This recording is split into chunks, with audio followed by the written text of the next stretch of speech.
Ano ang mga secret weapons ni VP Sara Duterte para ipagtanggol at labanan ang kanyang mga kalaban? Ang pangalawang pinakamataas na posisyon sa bansa ay naharap ngayon sa malaking kontrobersyal. Si VP Sara Duterte ay naharap ngayon sa isang impeachment case na pwedeng magtapos sa kanyang political career. Matindi ang paratang, malalim ang hidwaan sa politika, at habang abala ang lahat sa mga headlines, may sikreto nang ginawa ang mga legal team ni VP Sara. May mas malupit na labanan na gagaganap sa likod ng kamera. Isang planadong estratehiya at sabay-sabay sa iba't ibang larangan. Ito ay hindi lamang simpleng defense, mga kaibigan, kundi ito ay tinatawag na all-out political war defense. Ito ay ang mga secret weapons ng Vice President Sara Duterte. Kaya ang tanong, mga kaibigan, ano ang mga secret weapons ni VP Sara Duterte para ipagtanggol at labanan ang kanyang mga kalaban? Well, sa bidyong ito, mga kaibigan, bubuksan natin ang mga lihim na armas mula sa matitibay na alyansa, talim ng legal na taktika, hanggang sa pagkontrol sa opinyon ng publiko. Pero bago natin himayin at i-expose ang mga secret weapons ni VP Sara, mga kaibigan, ay alamin muna natin ang mga akusasyon laban kay VP Sara. Unang kaso, ang umano'y maling paggamit ng confidential fund, isang sensitibong isyu dahil pinag-usapan dito ang daan-daang milyong pesos na ginastos na walang publikong paliwanag habang siya ay Vice President at Secretary ng Education. Pangalawang akusa, mas mabigat ito, mga kaibigan, ang umano'y plot para patayin si Bongbong Marcos, isang paratang na nagpapakita kung gaano kawasak na ang tinatawag dati na Uniteam.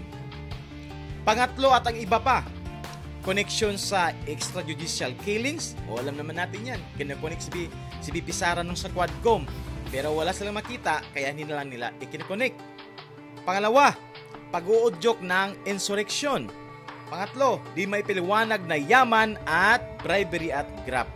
Yan ang tinatawag nila ngayon na 7 article of impeachment. Ang bigat ng paratang, mga kaibigan, kaya't mabigat din ang kailangan na depensa ni VP Sara. Pero lingid sa kaalaman natin, mga kaibigan, dati pang sinasabi ni VP Sara, hindi pa nagsimula ang impeachment, ay nakahanda na si VP Sara sa kanyang mga secret weapons. Ano yung unang secret weapons ni VP Sara, mga kaibigan? Ito yung tinatawag na The Duterte Brand. Hindi lang ito pangalan, isa itong political empire na may malalim na koneksyon, may loyal base, at may majority na supporters sa taong bayan. Yan yun, mga kaibigan. Isa pa, nationwide influence.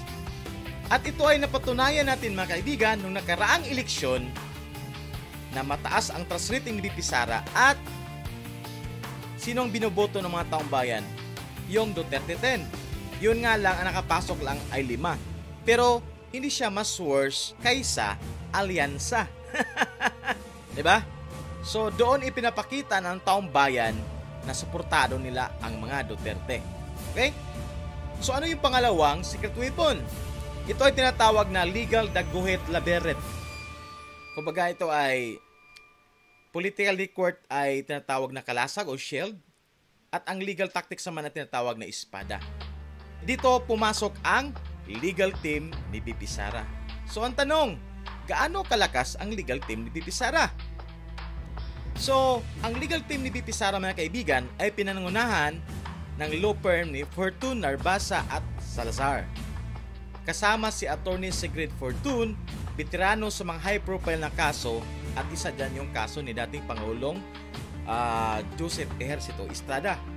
Ano ang ginawang estratehiya ng legal team? Inatake nila ang proseso mismo, the technicality of the impeachment case. Ano ang kanilang argumento? Walang bisa ang complaint, parang kalat lang na paper or parang basura lang. Ang layunin ng legal team, madismiss ang kaso sa technicalities bago pa man umusad sa totoong trial. Ano ang pangunahing argumento nilang binibira ngayon? Isa na yan, yung 1-year bar rule, mga kaibigan. Alam nyo na yan. Pero ang point natin sa video na ito, ang mga secret weapons ni VP Sara. Ano ang ginawang move ng Senado? Ayan. So noong Hunyo 10, ibinalik ng Senado sa Kamara ang Article of Impeachment. Ang rason, bagong Kongreso, bagong boto ang kailangan. So, ang tanong dyan, kung i-a-adapt ba siya sa 28th Congress. Yan yung issue dyan eh. Tsaka yung 1-year bar rule. So ano pa? Ano pang mga nangyari sa secret weapon na ito? Supreme Court entry. Pumasok ngayon ang Supreme Court sa issue.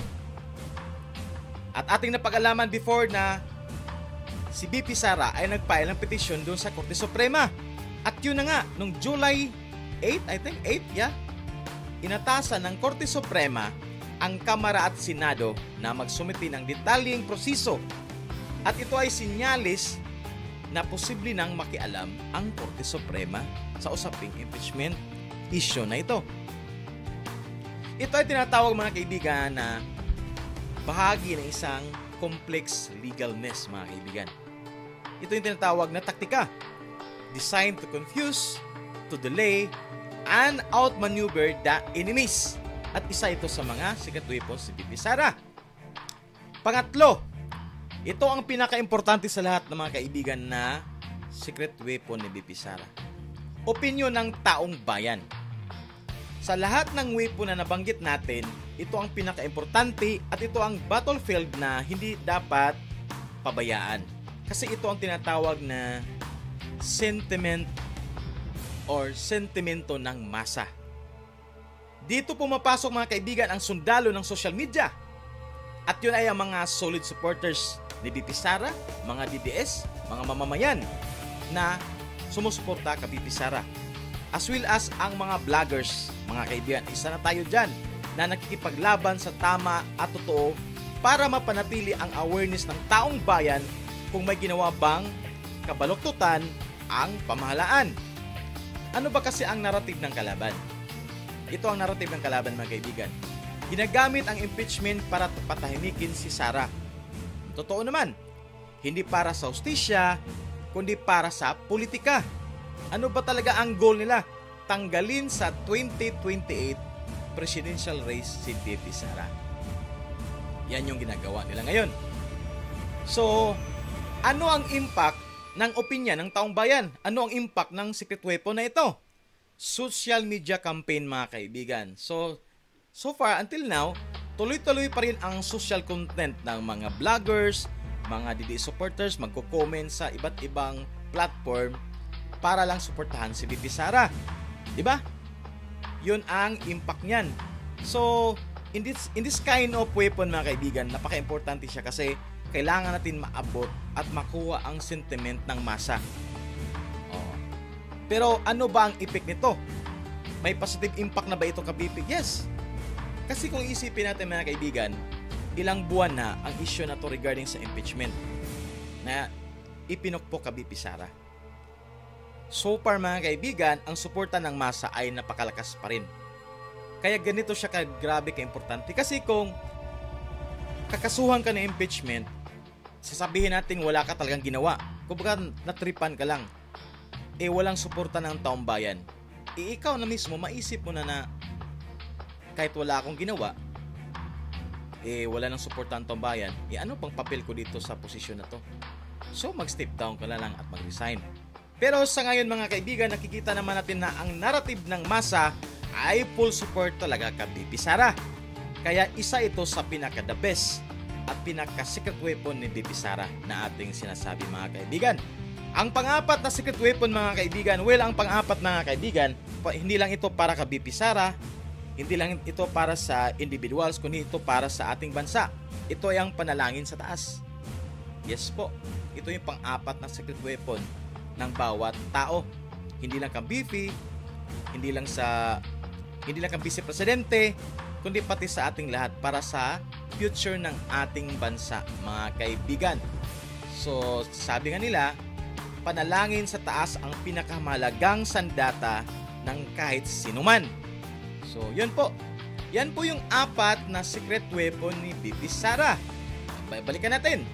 Una, malawak na political network at isa dyan yung Duterte brand at saka nationwide influence ng mga Duterte. Pangalawa, isang tusong legal strategy. Diyan pumasok ang mga legal team ni VP Sara. Pangatlo, kontroladong kwento sa publiko. Sentimento ng masa ang dapat pangalagaan. So far ngayon guys, epektibo yan. At ang pang-4, ang panalangin sa taas. So, ito ang ginagamit ngayon ni VP Sara mga kaibigan para mapanatili sa pwesto at ipaglaban ang kanyang political survival. Pero ang tanong, sapat ba ito?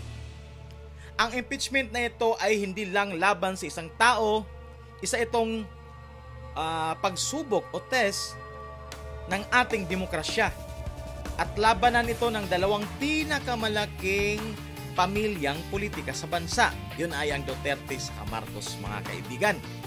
So makasaysayan ang labanan na ito. So sa tingin nyo mga kaibigan, sapat ba ang mga sandatang ito para ma-dismiss ang impeachment ni VP Sara? O manaig ang mga kalaban na sakim sa kapangyarihan at gagawin ang lahat ng taktika, mairis lang si Sara Duterte sa 2028 presidential race. Super obvious naman mga kaibigan ang galawan na ginagawa ng kalaban. Accountability ang ginagawang dahilan, pero malinaw naman sa atin na political maneuver para pahinain ang isang posibleng malakas na kandidato sa 2028. At yan ay si Vice President Sara Duterte. At kung titingnan natin mga kaibigan ang kilos ng kampo ni VP Sara mula sa matibay na suporta ng masa, malalim na alyansa at matinong legal na galaw, masasabi mong hindi siya basta-bastang matitinag o hindi siya basta-bastang matalo.